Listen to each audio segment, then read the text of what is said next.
चंद्रशेखर आजाद रावण ने संवैधानिक अधिकारों की रक्षा और जातिगत उत्पीड़न का विरोध करने के लिए 2015 में भीम आर्मी की स्थापना की।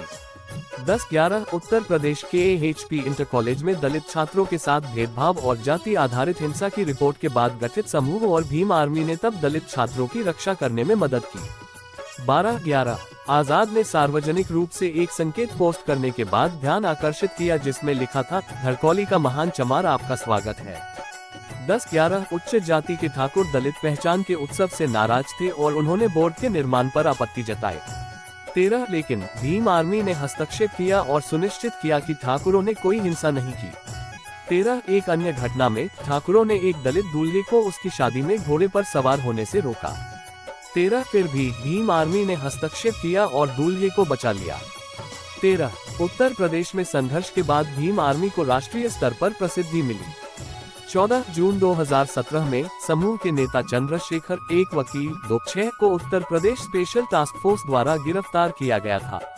15 नवंबर 2017 में इलाहाबाद उच्च न्यायालय ने चंद्रशेखर को जमानत दे दी थी, लेकिन योगी आदित्यनाथ के नेतृत्व वाली उत्तर प्रदेश सरकार ने उन्हें राष्ट्रीय सुरक्षा अधिनियम के तहत तब तक हिरासत में रखा जब तक कि सितंबर 2018 में NSA के आदेश को हटा नहीं दिया और चंद्रशेखर को जेल से बरी कर दिया।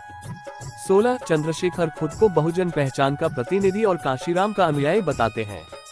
8 सहारनपुर में 2017 में हुई हिंसक झड़पों में उच्च ठाकुर जाति के सदस्यों द्वारा दलितों के खिलाफ भेदभाव और जातिगत हिंसा का समूह विरोध करता है। 4 2017 में जंतर मंतर, नई दिल्ली में भीम आर्मी की एक रैली में एक बड़ी भीड़ ने भाग लिया। 17 दिल्ली पुलिस द्वारा 10,000 होने का अनुमान है। 2 अगस्त 2019 में भीम आर्मी ने दिल्ली विकास प्राधिकरण DDA के आदेश पर श्री गुरु रविदास गुरुघर संत रविदास को समर्पित एक मंदिर के विध्वंस के खिलाफ देशव्यापी दलित विरोध में भाग लिया। DDA और गुरु रविदास जयंती समारोह समिति।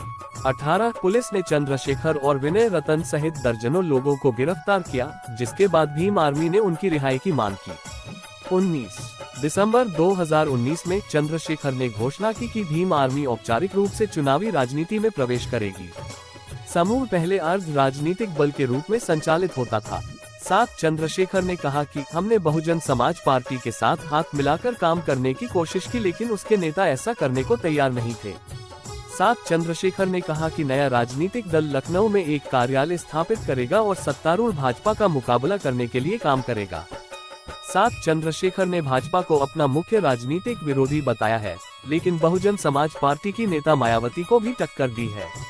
8 भीम आर्मी भाजपा के नागरिकता संशोधन अधिनियम 2019 CAA कानून का विरोध करती है।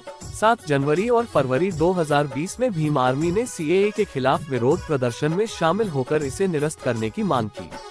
20-21 फरवरी 2020 में उत्तर पूर्वी दिल्ली दंगों के संबंध में CAA समर्थक भाजपा समर्थकों और भीम आर्मी समर्थकों के बीच सड़क पर झड़पें हुई, दोनों पक्ष पथराव में लगे हुए हैं।